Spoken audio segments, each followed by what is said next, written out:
Genèse, chapitre 6. Lorsque les hommes eurent commencé à se multiplier sur la face de la terre, et que des filles leur furent nées, les fils de Dieu virent que les filles des hommes étaient belles, et ils en prirent pour femmes parmi toutes celles qu'ils choisirent. Alors l'Éternel dit, « Mon esprit ne restera pas à toujours dans l'homme, car l'homme n'est que chair, et ses jours seront de 120 ans. » Les géants étaient sur la terre en ces temps-là, après que les fils de Dieu furent venus vers les filles des hommes, et qu'elles leur eurent donné des enfants. Ce sont ces héros qui furent fameux dans l'Antiquité. L'Éternel vit que la méchanceté des hommes était grande sur la terre, et que toutes les pensées de leur cœur se portaient chaque jour uniquement vers le mal. L'Éternel se repentit d'avoir fait l'homme sur la terre, et il fut affligé en son cœur. Et l'Éternel dit, « J'exterminerai de la face de la terre l'homme que j'ai créé, depuis l'homme jusqu'au bétail, aux reptiles et aux oiseaux du ciel, car je me repens de les avoir faits. » Mais Noé trouva grâce aux yeux de l'Éternel. Voici la postérité de Noé. Noé était un homme juste et intègre dans son temps. Noé marchait avec Dieu.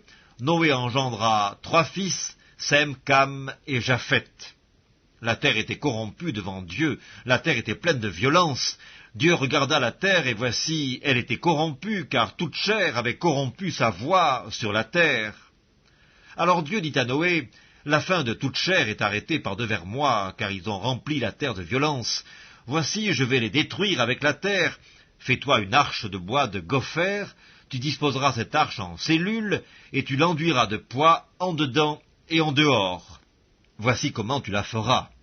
L'arche aura 300 coudées de longueur, 50 coudées de largeur et 30 coudées de hauteur.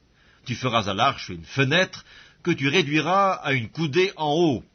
Tu établiras une porte sur le côté de l'arche, et tu construiras un étage inférieur, un second et un troisième. Et moi, je vais faire venir le déluge d'eau sur la terre pour détruire toute chair ayant souffle de vie sous le ciel.